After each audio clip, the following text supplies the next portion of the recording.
Hello friend, welcome to smart study. मैं आज आपके लिए सीटेट पेपर सेकंड से संबंधित बहुत ही इम्पोर्टेंट वीडियो लेकर आई हूँ। आज हम इस वीडियो में एसएसटी के बहुत ही इम्पोर्टेंट टॉपिक को समझेंगे।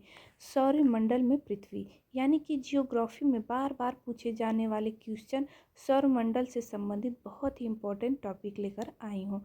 हम इस वीडियो में सौरमंडल से संबंधित सभी टॉपिक को क्लियर करेंगे। यदि वीडियो पसंद आए तो चैनल को लाइक सब्सक्राइब ज़रूर करें। चलिए स्टार्ट करते हैं।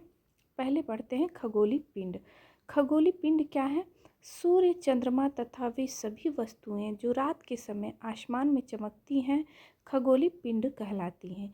यानी कि रात में जो भी चीज़ें चमकती रहती हैं आसमान में उन्हें क्या कहा जाता है? खगोलीय पिंड कहा जाता है, जिसमें हमारा सूर्य भी आता है, चंद्रमा भी आता है और सभी तारे आते हैं। नेक्स्ट है आपके तारे यानी कि स्टार्स।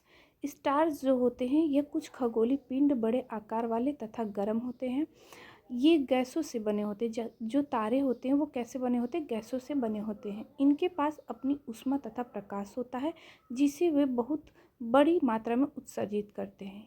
इन खगोलीय पिंडों को तारा कहा जाता है। जैसे कि जो ये तारे होते हैं ये गैसों के बने होते हैं और इनके पास स्वयं की ऊर्जा, स्वयं का प्रकाश होता है। हमारा सूर्य भी एक तारा ही है। रात के समय चमकते हुए अनगिनत तारे सूर्य के समान ही होते हैं, लेकिन हमसे वो बहुत दूर हैं। बहुत अधिक दूर होने के कारण उनकी ऊष्मा या प्रकाश को हम महसूस नहीं कर पाते हैं तथा वे अत्यंत छोटी दिखाई पड़ते हैं। यानी कि जो तारे होते हैं वो बहुत ही गर्म होते हैं, उनके पास स्वयं का ऊष्मा, स्वयं का प्रकाश होता है वो, लेकिन हमें छोटा छोटा क्यों दिखाई देते हैं? क्योंकि वो हमसे बहुत ज़्यादा ही दूर हैं, इसीलिए उनके हम प्रकाश को, ऊष्मा को महसूस नहीं कर पाते हैं। और जो हमारा सूर्य वो काफ़ी बड़ा दिखाई देता है। नेक्स्ट है आपका नक्षत्र मंडल। रात्रि में आसमान में जो दिखाई देने वाले विभिन्न तारों का जो समूह होता है, जो उनमें विविध आकृतियों को जो दिखते हैं तारे, वो क्या कहलाते हैं? नक्षत्र मंडल कहलाते हैं। नक्षत्र मंडल किसे कहते हैं? तो नक्षत्र मंडल तारों के समूह को कहते हैं। ठीक है। सप्तऋषि बहुत आसानी से पहचान में आने वाला नक्षत्र मंडल है, जिसमें कि आपका अर्सा मेजर या बिग बियर भी सम्मिलित है। यानी कि नक्षत्र मंडल में अर्सा मेजर और बिग बियर दोनों नक्षत्र मंडल में सम्मिलित है। इनसे संबंधित बहुत ही क्वेश्चन सीटेट में देखने को मिलते हैं। ये जो सप्तऋषि होता है इसको बहुत आसानी से पहचाना जा सकता है, क्योंकि यह एस आकार का बना होता है। 7 तारों का समूह होता है यह, जो कि नक्षत्र मंडल अर्सा मेजर का भाग होता है। ये जो सप्तऋषि तारा होता है ये 7 तारे एक ही जगह होते हैं, एक ही आकृति में एक ही जगह होते हैं। इनको आसानी से कोई भी पहचान सकता है। और जो तारे होते हैं ना वो आसमान में अलग अलग आकृतियों में देखने को मिलते हैं, जिन्हें क्या कहा जाता है? नक्षत्र मंडल कहा जाता है। जैसे देखिए सप्तऋषि क्या है? सप्तऋषि देखिए ये 7 तारे जो दिख रहे हैं आपको, ये लड़की खड़ी है, ये 7 तारे जो बन रहा है ना एस आकार में, ये क्या है? आपके सप्तऋषि तारे हैं। और सप्तऋषि तारे के ठीक उत्तर में ध्रुव तारा दिखता है। पहले क्या होता था कि उत्तर दिशा में ध्रुव तारा को देखकर ही लोग समय बताते थे कि इस टाइम कौन सा समय हो रहा है। ये आपका दिशा बताने में बहुत मदद करता था। सप्तऋषि जो तारा होता है उसी के थ्रू लोग क्या करते थे? दिशा को पहचानते थे। पहले के ज़माने में लोग जो ध्रुव तारा था उसको पहचानते थे। प्राचीन समय में लोग रात्रि में दिशा का निर्धारण तारों की सहायता से करते थे।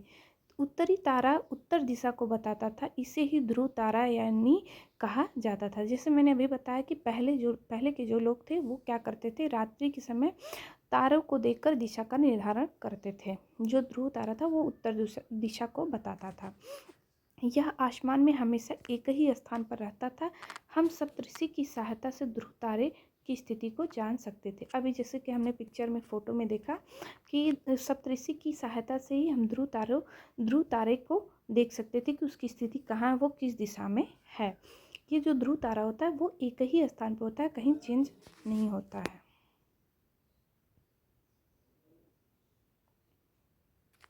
फिर अब पढ़ते हैं ग्रह। कुछ खगोलीय पिंड में अपना प्रकाश व ऊष्मा नहीं होता है, वे तारों के प्रकाश से प्रकाशित होते हैं। ऐसे पिंड को क्या कहा जाता है? ग्रह कहा जाता है।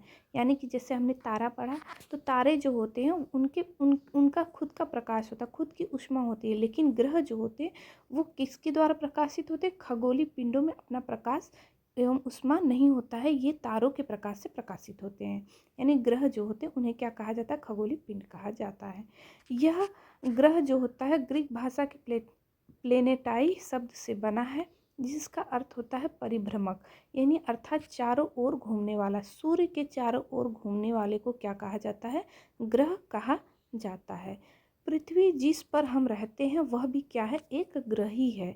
यह अपना संपूर्ण प्रकाश एवं ऊष्मा सूर्य से प्राप्त करती है।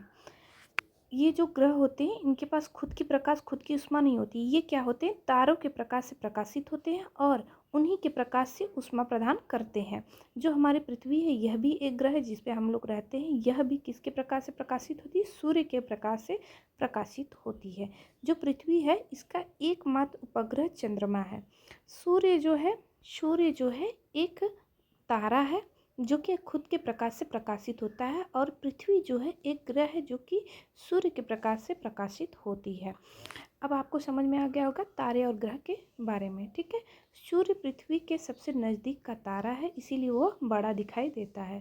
पृथ्वी को बहुत अधिक दूरी से, जैसे कि चंद्रमा से देखने पर यह चंद्रमा की तरह चमकती हुई दिखती है। यानी कि जब हम नीचे से पृथ्वी से हम चंद्रमा को देखते हैं, सूर्य को देखते हैं, तो ये लोग क्या हैं?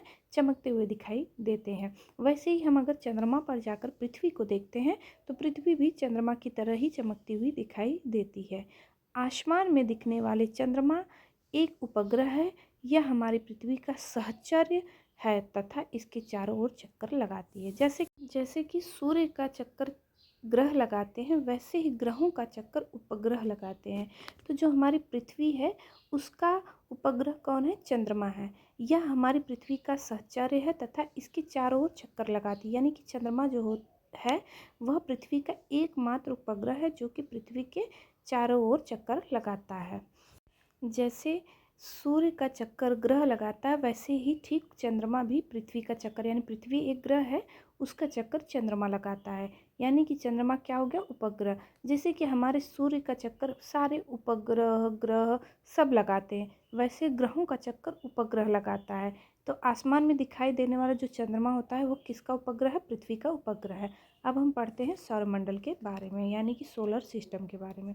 सूर्य 8 ग्रह, उपग्रह तथा कुछ अन्य खगोलीय पिंड जैसे क्षुद्र ग्रह एवं उल्का पिंड मिलकर क्या बनाते हैं? सौरमंडल का निर्माण करते हैं।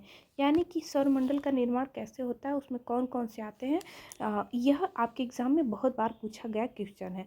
तो सौरमंडल किसके द्वारा निर्माण होता है? तो सूर्य 8 ग्रहों द्वारा, उपग्रह द्वारा तथा कुछ अन्य खगोलीय पिंड जैसे क्षुद्र ग्रह एवं उल्का पिंड मिलकर क्या बनाते हैं? सौरमंडल का निर्माण करते हैं। सौरमंडल में सबसे बड़ा कौन सा होता है? सौरमंडल का प्रधान कौन होता है? तो वह कौन होता है? सूर्य होता है। इसे हम सौर परिवार का नाम देते हैं, जिसका मुखिया कौन होता है? सूर्य होता है। यानी जो सौरमंडल का प्रधान होता है उसे क्या कहते हैं? तो वह सूर्य होता है। यह सौरमंडल के 8 ग्रह हैं। तो कौन कौन से ग्रह हैं पता? बुध ग्रह, फिर उसके बाद कौन सा है? शुक्र है, फिर पृथ्वी है, फिर मंगल है, फिर बृहस्पति है।